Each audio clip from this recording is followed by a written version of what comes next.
এই একটা নীল কাগজ, এই যে দেখা যাচ্ছে না কেন জানি না। আমার এই জন্য এই কাগজ নেওয়ার জন্য আমি ঘুরতেছি, প্রায় 2022 সাল থেকে ঘুরতেছি। মাঝখানে ড্রাইভিং লাইসেন্সের জন্য ঝামেলা, যাই হোক পিছালাম, সমস্যা নাই। জানুয়ারি মাসে একবার দেখালাম, তখনই লাইসেন্স হয়ে যায়। তারপরে এই যে ঘুরছি ঘুরছি ঘুরছি, এই ভুল সেই ভুল।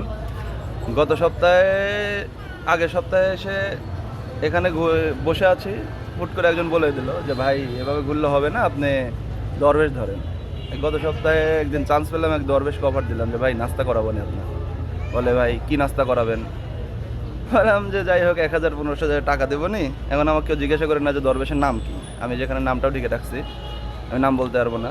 সবাই জানে যে এখানে দরবেশ আছে, দরবেশ কাজ করে। পরে 1000 টাকা ধরাই দিলাম। আমাকে গত বৃহস্পতিবার ফোন দিয়ে বলতে দেবে আপনার কাগজ হয়ে গেছে, নিয়ে যান। এই যে সে নিয়ে গেলাম। এই হচ্ছে বাংলাদেশের অবস্থা।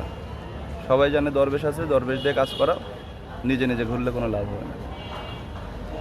এটাই রিয়েলিটি।